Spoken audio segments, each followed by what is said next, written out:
Anyway, let's kind of move on here now. Okay, so we got our stat leaders. Yeah, at this point, I want maybe what are one or two things for you that kind of could make or break this season for Texas? What are your X factors? Yeah, we've talked about it a little through this show, but it's the outside shooting. This Texas team is going to be really good on the defensive end of the floor, and that alone, paired with the talent they have, um, unless there's total catastrophe, it is going to be a tournament team. What can put them over the hump into a true contender for regular season Big 12 title, as well as a team that can play themselves into the second weekend. And then once you get to the second weekend, you never know what can happen. It's going to be that outside shooting. And while it's, nice to see Arterio Morris go 4 for 6 against Arkansas, and it's nice to look at Dylan Dessou's numbers back at Vandy, where he shot, nearly 37%. I think it's really going to hinge on Marcus Carr and Tyrese Hunter. I think they just have to be better than what they have been. So I don't know if that's not if that's a hard ask for me, or I don't even know the right phrasing of it, but I think just them improving even by a couple percentage points to that Mendoza line that you mentioned of 35%, maybe 36, 37%, that's going to be huge for this team. When it comes to volume, I'd expect they're between the two of them, they're going to be taking, 7, 8 threes a game. So that could be, a big swing. And on an offense that is going to have its fair share of stagnation, those guys knocking down threes is going to really help this team get to that, 60-point mark in some of these Big 12 games that might take to win. So, I think it's the 3-point shooting, specifically the starting backcourt, who are going to take the shots, and they have to make them if Texas actually wants a chance to advance far in the NCAA tournament. Yeah, I mean, 3-point shooting, I've mentioned it a ton, so I'm not going to dig into that a whole lot because that's going to be a huge X factor to the season. Your best 3-point, I think your 3 best 3-point shooters, at least ones that took any sort of volume last season, are gone. So yep. Ramey was the only guy taking more than one a game that was at or over 35%. So because Jones was down for most of the season shooting from 3, he got better near the end. But yeah, I'm gonna go because if you can't space the floor, if you're not getting as many points per possession, you're gonna have to steal some possessions. So I think rebounding is an old school answer, but rebounding and limiting turnovers, because I think this team's going to get their steals, steals, some blocks, depending on who you play in the front court. But there's a lot of good defenders on this team. So, I mean, yeah, Christian Bishop, Timmy Allen, they have to do good work on the offensive glass. But like you mentioned, guys like Dylan Mitchell, Serge Jabari Rice, you're still going to have to hit the glass hard and get a few of those possessions back each game, because some of the better teams in the Big 12 are going to have more size. Some are going to be a little bit better outside shooting. And so you're going to have to win games in different ways. That's going to be one of the ways you have to get that done. I think the second X factor for me is going to be not necessarily just scoring in general, but I think it's going to be rhythm scoring. We saw too many times last season in key games where the offense just went dry at key times for Texas. That completely changes the flow of the game. That completely changes your players' confidence and rhythm. And the Purdue game was a great example where, I mean, Purdue's bigs are making what did they have, 30 free throw attempts? Yeah, I think it was 44. Well, just the big men. Oh, just the big men. Yeah, I don't know. It seems like Edey and Williams were at the line every other minute, but yeah.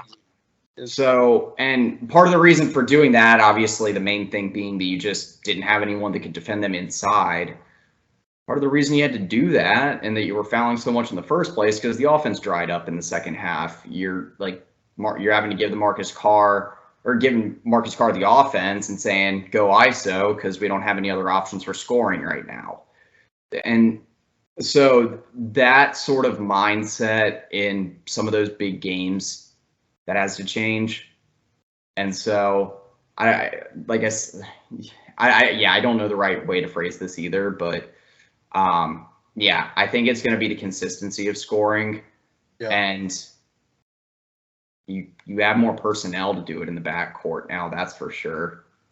You have more natural scores, whereas I mean, I think this, when it comes to scoring, like you're mentioning, I think it can be set at both a micro and a macro level. Like you said, in the micro, game by game, there were just stretches where this offense was anemic. We saw it in the first half against Purdue. Luckily, Andrew Jones put the team on his shoulders and scored, I think, like 10 or 12 in a row to actually make that a sort of a game going into halftime. And we also saw it at the end of the Virginia Tech game where Texas was up 20, and then turnovers plus not being able to put the ball in the hole slowly let the Hokies back in. And, we saw it through all the Big 12 play. And at a more macro level, I think it comes to the point Texas didn't win. They didn't have a 3-game winning streak in Big 12 play. For a team that went 10-8, you might say, oh, that's not like a huge deal, like whatever. But I think that speaks to like the inconsistency. And when you talk inconsistency with Chris Beard teams, it comes on the offensive end. So, they might have put up 75 and then 80 in back-to-back games, but that third night out, you're going to get a 58-point performance from them. And that's tough as a fan, because they really never seemingly could build like this real tangible momentum, because the offense would always screw them over. Even if they played 4 or 5 good halves in a row, they'd have that sixth half that, led to a loss. So, yeah, I completely agree. I think the defensive end of the floor, I wouldn't worry a whole lot about. I completely agree with you. It's going to be putting the ball in the bucket, finding creative ways to do so. And I mean, on a team that we look at up and down the roster, you don't have really any proven commodity shooting the deep ball besides maybe Disu's his 2 years ago at Vanderbilt. You're going to have to rely on, some offensive sets to get guys open, because the stagnation is really what killed us last year. A lot of Ramey and Jones and Carr forced shots at the end of clocks. So, yeah, I agree with what you said. There's going to have to be a lot of things like off-ball screens. You got a lot pick and roll. Pick and roll could be a very heavy part of the offense this season, realistically. Yeah. You got guys that you can run it with. You bring Dylan out to the perimeter, have him roll into the basket. He's a good inside scorer. Obviously we saw that with Bishop, and man, it looks like Disu has the hop in his step to do that. Yeah, I've written about it in a couple of my previews. I think like a pick and roll type offense is going to be huge, just because of what Hunter can do with the ball and his explosiveness. So if the help defender moves back just a split second too quickly, Hunter's going to be right by him to the rim. If they close out on Hunter, what I've watched with him in his highlights from last season, he has this uncanny ability. You see it a lot in transition, where he's going straight at the rim full speed, like he's going right up for a layup, and then he just kind of lays it off right at the last second. And, that could be huge. I think you're going to see a lot of easy dump offs. And, yeah, I think utilizing the pick and roll, and I just wrote this in the Dylan Disu piece I did, if Disu turns out is back to form from 3, pick and pop with him just completely opens up the floor. And I think you could utilize a lot of that as well. That's true. Yeah. I guess, yeah. There's a lot of ways you can look at it. My basketball brain is racing on it. So. Yeah, there are a lot of ways you can look at it, but what it comes down to is the simple notion of ball and hoop, like put the ball in the hoop. And if this team can do that at a above, conference rate, if they're, 4th or 5th in the Big 12 in scoring, I think that gives you a chance to win the conference just based on what they're going to do on the defensive end. Yeah, I guess because you don't need to be killing it on the deep ball to win every game, but exactly, yeah, got to find other ways to do it, whether that's getting to the free throw line or dominating the team inside, second chance points, whatever that is. Yeah. Okay. I believe we are to the point now of predictions. So, I believe I was thinking three things here. Technically four. Record, approximately, what win-wise, what do you think we're looking at? Big 12 finish, seed, and then tournament. Okay. So we have 13 non-con games, 18 conference games. Obviously not going to go game by game on this, but of the 13 non-con, I'm thinking and hoping for a 10-3, 11-2 mark on that. And then in conference play, I do think Texas is a step below the Kansas and Baylor. I mentioned that the gap isn't as wide. That doesn't mean I don't think Texas is a step below, but also doesn't mean you're going to go 0-2 against both of them. So I'm thinking 11-7 in conference play and give us 11-2 out of conference, and that has me at 22-9 regular season record, which puts this Texas in a great position.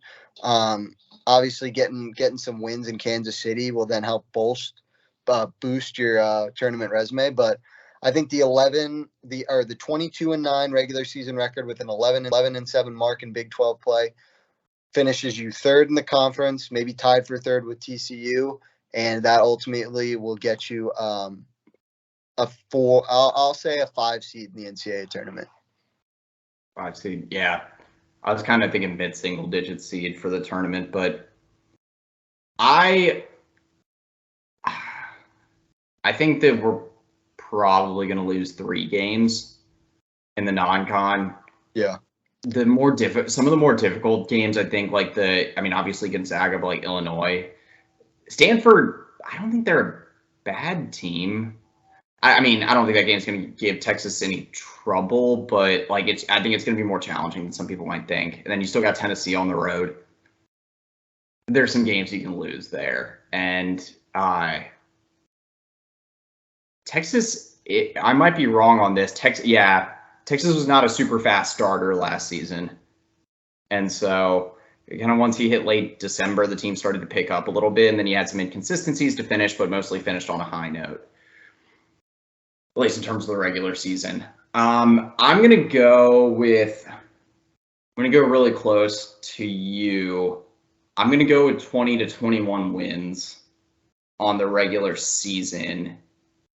I'm actually going to go with the same record in Big 12 play. I think that's going to end up with a 4 seed in the Big 12 tournament, and a 4 seed in the Big 12 tournament, it just depends on who's hot at the time. Yeah. So I don't know how far that's going to get. I don't know how far that's going to get Texas, but yeah, it's always a crapshoot. And you see, sorry to interrupt, but you see teams that are on the bubble going into the Big 12 tournament completely outplay their seed and win a couple games. So it's so hard to predict Kansas City. What'll happen in Kansas City? That's true. It depends on a lot of times who's healthy and who's not. Usually plays a big role. Definitely. I'm going to say the semifinals and out in the Big 12 tournament. I think it does enough to get you. Yeah, because I was going to say a 5 seed. We have similar predictions then. But I think it's going to end up getting you a 5 seed. I won't lie though, the thing that I really like that Tyrese Hunter is part of the team because of what he can do in situations like the NCAA tournament on that big of a stage. I think having a guy that can take over the game in ways that he showed he could at Iowa State last season is going to be huge. And then you still got guys with tournament experience now, or just general collegiate experience that have a lot of games under their belt. The Timmy Allens, the Marcus Carrs, a lot of these guys got to the NCAA tournament for the first time, or had their first tournament win for the first time last season. You're going to be hungry to keep moving that forward. I think Texas has a lot of the makings of guys that could be coming into their own at tournament time, along with experienced, some experienced solid core rotation players. That sort of combination tends to bode pretty well to at least get you to the Sweet 16. Yeah. I've heard a lot of terminology heading into this season that Texas is a second weekend team, and we'll see from there. Because there's still a lot of uncertainties with this team and the way that they'll mesh. And I don't know exactly yet what the identity of this team's going to be going into the NCAA tournament. So I don't know what the ceiling is really beyond Sweet 16. I don't want to say the ceiling is just Sweet 16 because this team's too talented for that. Yeah, agreed. But yeah, I think I'm going to say Sweet 16. I'm going to say they take another step forward, and then due to a lack of either front, because I think eventually they are going to run into a team that's just deeper, just better in the front court. One of the things you have to consider this season whenever Texas faces a more capable three-point shooting team is that we have the perimeter defenders to take care, or to at least limit that in most games. Sometimes you just run into a hot team from deep. It is what it is, but I'd be more worried about the same thing that we saw against Purdue last season, where maybe you got a 6'11" or a 7-footer that just is an absolute hoss down low and just goes to town against us. So that's my prediction, though, is Sweet 16, getting a 5 seed and, have something to feel good about after the second season, but still, I think in that situation, still going to leave something to be desired. Yeah, I think that's fair. I didn't say my tournament prediction, but I completely agree with Sweet 16. I see the program taking another step forward, and we'll touch on this on other pods, but I think we're in a good spot when it comes to not only transfer portal recruiting. Beard has shown he can do that, but a couple high school talents. I think 2023 class right now has 0 commits. I think I wouldn't be worried, is all I'll say, if you're a Texas fan. There are some guys out there, some high 5-star guys who I think could wind up in Austin next season. So, yeah, I completely agree. I'm going to go Sweet 16 as well. I might be a little more bullish on the ceiling of this team, just because I think if they can develop an identity from outside, I think they do have a Final Four type ceiling. But, college basketball, it's my favorite sport, and you never know what's going to happen game in and game out, which is why I love it. So I'm excited for this season. Really excited. Yeah, me too. And I got this is another good transition point for closing thoughts. Whatever you have, feel free. You brought up the point of recruiting, and it's fair because for I think a lot of Texas fans that might go to 247 and see, 0 commits. What are we? 10 days roughly from the start of the early signing period. Yeah. That can be a little bit alarming, but Texas has played really, really close to the line lately for basketball recruiting. Closing out recruiting cycle strong has saved Texas basketball recruiting in the last few years, and that's for sure. Yep. 2 names that I definitely think can land with Texas in the 2023 class. 5-star Donda Academy point guard. It's just, I don't know, just funny that he goes to Donda. They have a great basketball team, but I guess just with all the Kanye stuff going on. Donda Academy point guard, AJ Johnson. Anyone that follows basketball recruiting probably knows that name. Top 10 rated kid in the country, like a 6'4" point guard. Got a lot of the tools, probably going to be a top 10 pick in the NBA draft in 2024. So that's definitely a name to watch. Texas is high up on its list. The other one, and a more local kid that maybe more people have heard of, at least among Texas basketball fans, is 5-star Duncanville forward Ron Holland.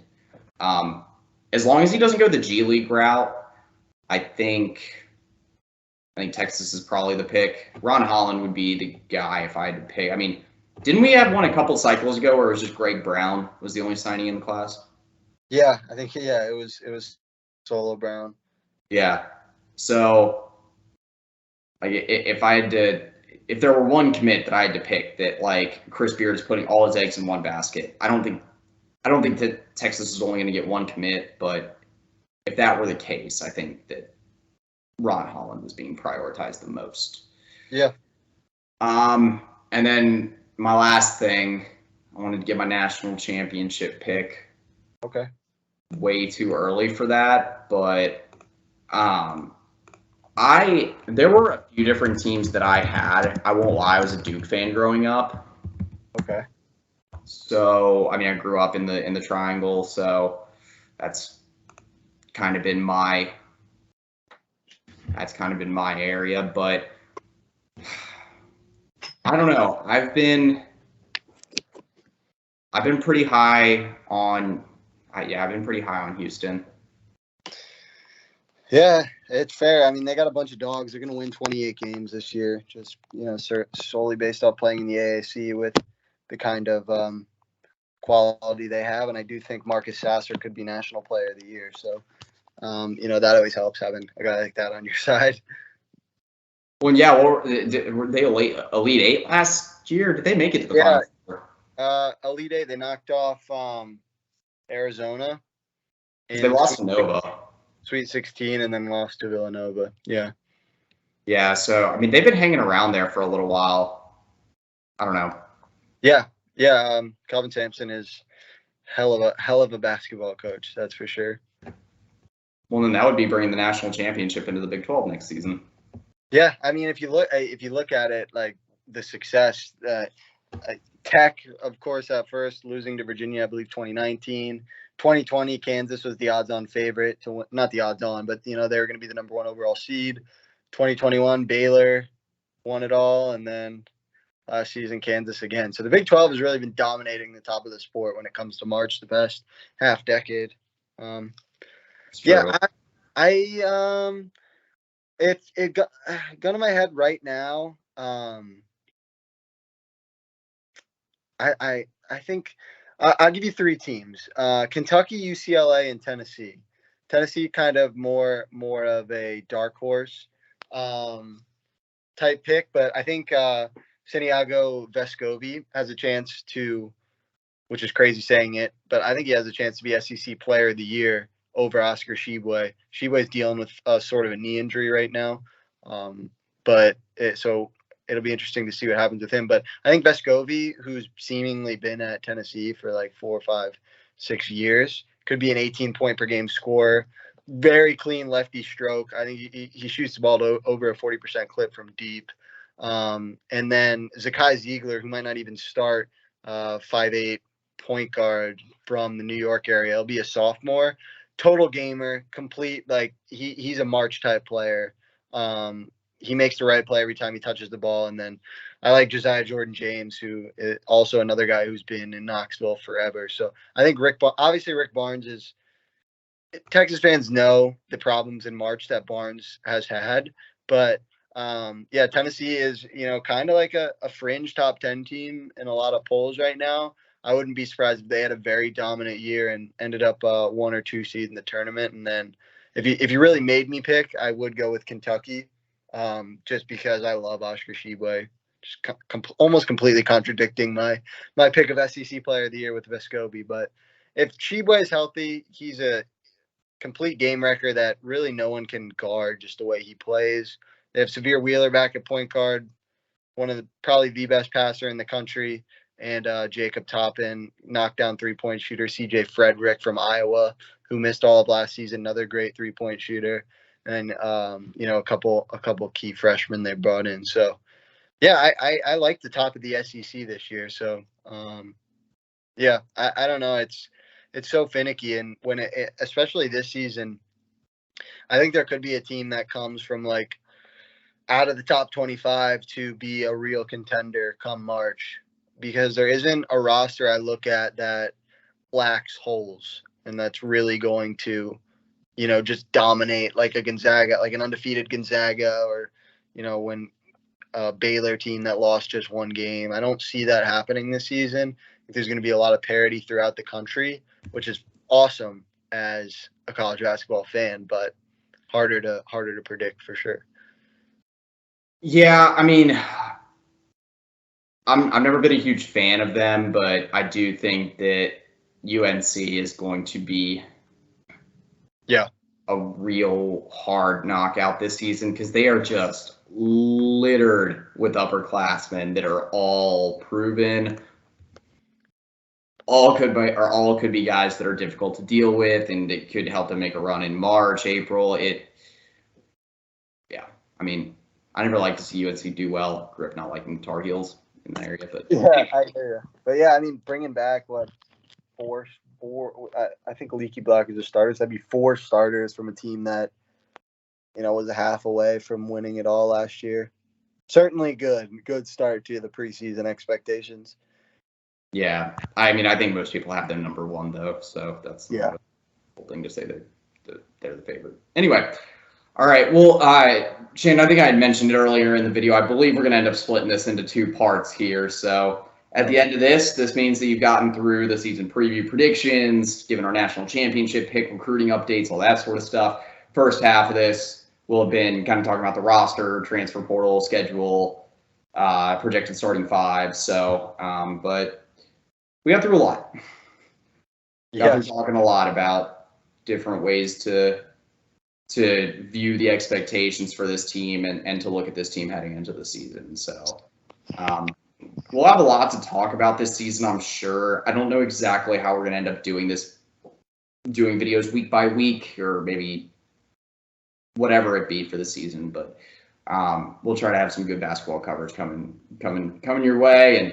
And we always will at the site. Like I said, I'll link below for some of the coverage we're doing for Texas basketball. But anyway, I think that's pretty much it, and looking forward to the start of the regular season here. Don't know exactly when we'll get this posted, but from time of recording, 4 days from now. So anyway, that's pretty much it. Welcome.